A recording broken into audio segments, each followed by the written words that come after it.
சண்டிகர் தமிழ் மன்றம். ஸ்ரீ கார்த்திகேய சுவாமி திருக்கோவில் திருப்பணிகள் வருடந்தோறும் தொடர்ந்து வளர சண்டிகர் தமிழ் மன்றம் சீரிய முறையில் வளர்ச்சி பெறத் தொடங்கியது. கோவிலும் தமிழ் மன்றமும் இணைந்து செயல்படுகையில் கோவிலும் வளர்ந்தது, தமிழ் மன்றமும் உயர்ந்தது என்று கூறினால் மிகையாகாது.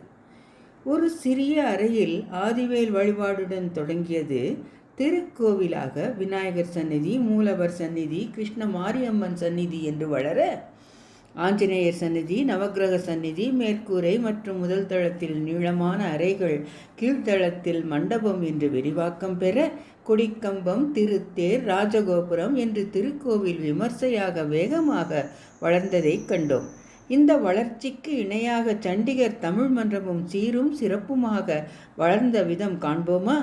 ஒரு அலுவலக அறை, சிறிய கூட்டங்கள் நடத்த ஒரு ஹால் என அமைந்ததே சண்டிகர் தமிழ் மன்றம். வருடந்தோறும் தமிழ் மக்களின் சிறப்பை கொண்டாடும் நிகழ்ச்சிகள் நடத்த தாக்கூர் கலையரங்கத்தை நாட வேண்டிய நிலைமை, மிகுந்த கட்டுப்பாடுகள். செந்தமிழ் காவலன் முருகன் அருள் பாலிக்க தொடங்கினான். கீழ்த்தளத்தில் பெரிய அரங்கம், பெரிய கலையரங்கம், முதல் தளத்தில் அலுவலக அறைகள், மருத்துவ அறைகள், இரண்டாம் தளத்தில் தங்கும் அறைகள் என்று தமிழ் மன்ற நிர்வாகிகள் ஒரு கூட்டத்தில் தீர்மானம் இயற்ற செயல்படுத்துவதில் தீவிர முனைப்பு எடுத்தனர். நிர்வாகிகள் ராஜசேகர், டாக்டர் கணேசன், சிவசுப்பிரமணியன், குணசேகரன், ஈஸ்வரன் மற்றும் பலர். நிதி மிகுந்தவர் பொற்குவை தாரீர், நிதி குறைந்தவர் காசுகள் தாரீர் என்ற அறைகூவல்.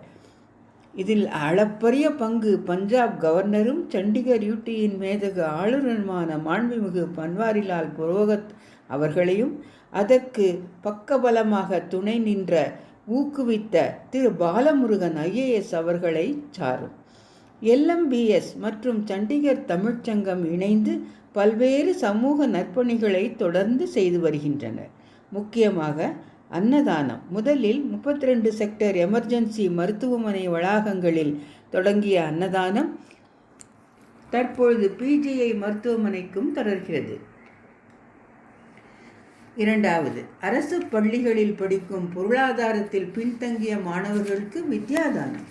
தேவையான பாடப்புத்தகங்கள் மற்றும் கல்வி உபகரணங்கள் வருடந்தோறும் வழங்கப்பட்டு வருகின்றன.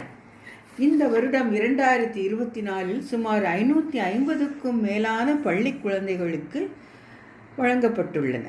மூன்றாவதாக, பள்ளி மாணவர்களுக்கு சைக்கிள் மற்றும் தேவையானவர்களுக்கு 3 சக்கர சைக்கிள் வழங்கப்பட்டு வருகின்றன. நான்காவதாக, LMBS மற்றும் சண்டிகர் தமிழ்ச்சங்கம் இணைந்து தொடர்ச்சியாக இலவச மருத்துவ முகாம்கள் நடத்தி வருகின்றனர். இதில் PGI டாக்டர்களின் பங்கு அளப்பரியது. தமிழக அரசின் கலை பண்பாட்டுக் கழகத் துறையுடன் இணைந்து சண்டிகரில் வருடந்தோறும் தமிழ் புத்தாண்டு மற்றும் பொங்கல் விழாக்கள் வெகு விமர்சையாக கொண்டாடப்படுகின்றன. தமிழ்நாட்டிலிருந்து இசைக்கலைஞர்கள் மற்றும் நாட்டுப்புற கலைஞர்கள் பங்கேற்று சிறப்பிக்கின்றனர். விழாக்களுக்கு பஞ்சாப், ஹரியானா ஆளுநர் மற்றும் முதலமைச்சர்கள் சிறப்பு விருந்தினர்களாக கலந்து கொண்டு சிறப்பிக்கின்றனர். வருடந்தோறும் ஜோவின் 7 ஸ்வரங்கள் கலைக்குழுவினரின் இசை நிகழ்ச்சிகள் சிறப்பு அம்சமாக நடந்து வருகின்றன. எல்லா நிகழ்ச்சிகளிலும் LMBS மகளிரணி மற்றும் குழந்தைகள் அணியினரின் பங்கு போற்றத்தக்கது. எல்லா குழந்தைகளுக்கும் ஸ்லோகங்கள் தொடர்ந்து கற்றுத்தரும் திருமதி ராஜி IAS அவர்களின் பணியை போற்றவே வேண்டும். LMBS மற்றும் சண்டிகர் தமிழ் மன்றம் சண்டிகர் சுற்று வட்டாரத்தில் தமிழர்கள் அதிகம் வாழும் குடியிருப்புகளில் நிறைய கோவில்கள், ஐயப்பன் கோவில், அம்மன் கோவில் ஆகியவை கட்டி கும்பாபிஷேகம் செய்வது போன்ற திருப்பணிகளை தொடர்ந்து செய்து வருகிறது.